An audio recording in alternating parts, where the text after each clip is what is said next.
Ka taɓa lura da wani abu?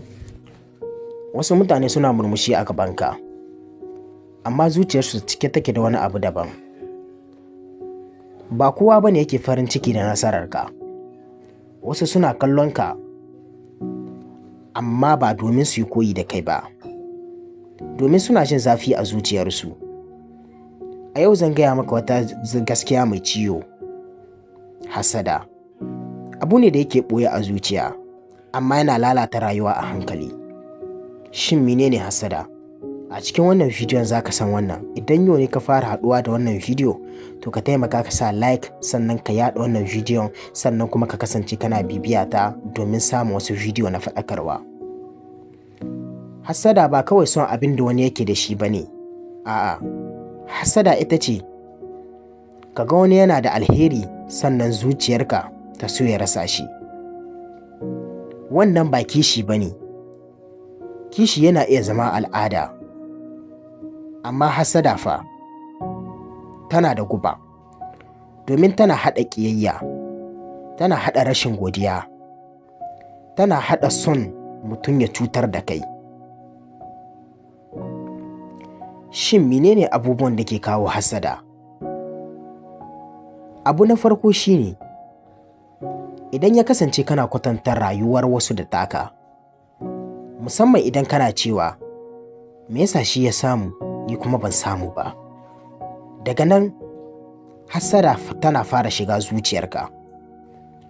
Abu na biyu da ke kawo hassada shine rashin godiya. Idan baka godiya da abin da kake da shi, kullum za ka duba abin da wasu suke da shi, kuma duk wanda ya fi ka zai zama abin damuwa gare ka. Abu na uku da ke janyo hassada shine jin ƙasa da kai. Mutum da baya ganin darajar kansa zai ji haushin wasu duk yadda suke gaba da shi, domin yana jin ni ba zan iya ba. Abu na hudu da ke kawo hassada a cikin zuciya shine son duniya fiye da kima.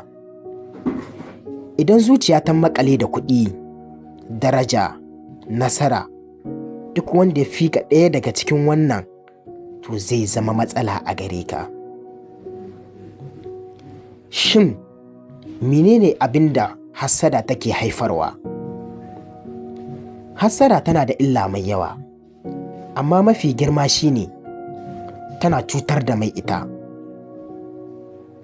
Tana hana farin ciki, tana hana kwanciyar hankali, tana sa mutum ya kasa ci gaba, domin kullum yana kallon wasu. Baya mai da hankali kan rayuwarsa. Shin ta yaya mutum zai guji hassada? Tabbas akwai hanyoyi da dama domin gujewa hassada. Shine abu na farko, ka koyi godiya. Duk abin da kake da shi ka sa a ranka cewa yana da daraja a wajenka. Abu na biyu shine ka daina kwatanta kanka da wasu. Rayuwarka taka ce, sannan kowa da abin da ya zo domin ya samu a cikin rayuwarsa. Rayuwarka daban take, tafiyarka daban take. Abu na uku shine ka gyara tunaninka. Ka mayar da hankali kan ci gabanka, burinka da kuma makomarka. Abu na hudu shine ka yi addu'a, domin zuciyarka tana buƙatar tsarkakewa.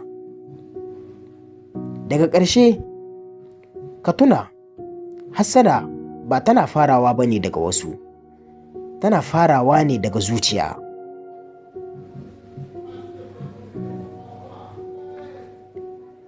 Idan ka gyara zuciyarka, rayuwarka za ta gyaru. Kada ka bari abin da wasu suke da shi ya hana ka ganin abin da kake da shi, domin gaskiya ita ce abin da aka rubuta maka ba zai taɓa huce ka ba. Kada ka manta ka kasance kana bibiyar wannan shafi na Ibrahim Ashka M domin samun bidiyo na faɗakarwa.